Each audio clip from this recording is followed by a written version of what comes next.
Pag hindi mo nagawa, huwag mo na akong tawagan ulit. Sayang oras ko sa'yo. Napakatanga ko na lang kung hindi pa gumana. Ang galing na nung nakuha mong player. Oh. Lahat ng sinabi ko sa internet, sinulat. Para sa may Biblia ng mga pinagsasabi ko. Ayoko kasi ng motivation. Naiirita ako pag nakakarinig ako ng motivation. What's the dynamic between your relationship with Josh? Well, si Josh, nakilala ko siya 17 years old siya. First meeting namin sa isang sneaker expo. Tapos, dito ko nakita na, damn, seryoso tong batang to. Alam mo kung bakit? Bro, may pinakita siya sa akin notes sa iPhone niya. 2 minutes siyang nagsuscroll. Lahat ng sinabi ko sa internet, sinulat niya. Para sa may Biblia ng mga pinagsasabi ko. Doon ko nakita, grabe to mag-aaral. At grabe to mag-effort. Tinatype niya yun, isipin mo. Makikinig siya, tapos itatype niya. Nakita ko ng potential yung bata. Pag nakita ko ng potential, I don't waste it. Kinasagad ko yun. Kasi feeling ko, ako yun 17 years old ako ulit. Tapos mapuprove ko na naman na gumagana nga. Gagana lalo kasi maganda na yung base. Kumbaga, foolproof na eh. Napakatanga ko na lang kung hindi pa gumana. Ang galing na nung nakuha mong player, oh. Parang ganun, di ba? Iko-coach mo na lang ng tama, oh. May potential na yung player mo. Gusto ko lang i-prove na tama nga eh, gumagana nga eh. Sobrang bilis ko lang siya kakausapin yan.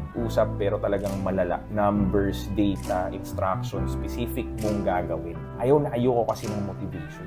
Naiirita ako pag nakakarinig ako ng motivation. Kasi bukas, hindi na yung gagawin yan eh. Ang saya-saya mo ngayon, nakarinig ka ng motivation, bukas wala na yan. Hindi, instruction. Dito tayo magkakatestingan. Pag hindi mo nagawa, huwag mo na akong tawagan ulit. Sayang oras ko sa'yo. Ginagagawa niya lahat. O di results speak na yun. Ginagawa niya up to the last instruction. Tapos hindi siya basta-basta nakikinig. Kahit bilyonaryo yung harap mo dyan, hindi siya basta-basta makikinig. Alam niya kung kailan lang talaga. Alam niya kung sino. Take the meat, throw the ball. Kahit naman ako mag-advise, sabihin niya na. Parang hindi uncle, sabihin niya yung backstory kung bakit. You know? So, gumana. Ayoko sabihin figures, pero gumana ng malala. Doon ako natutuwa ngayon. Hindi lang siya, marami pang iba. Sabi rin kasi doon sa nabasa ko, dagdag points yun doon sa nag-share. Para siyang multi-level marketing. Pag tinulungan ko to, tapos nag-bless siya, aakit yung points ng blessing niya sa akin din.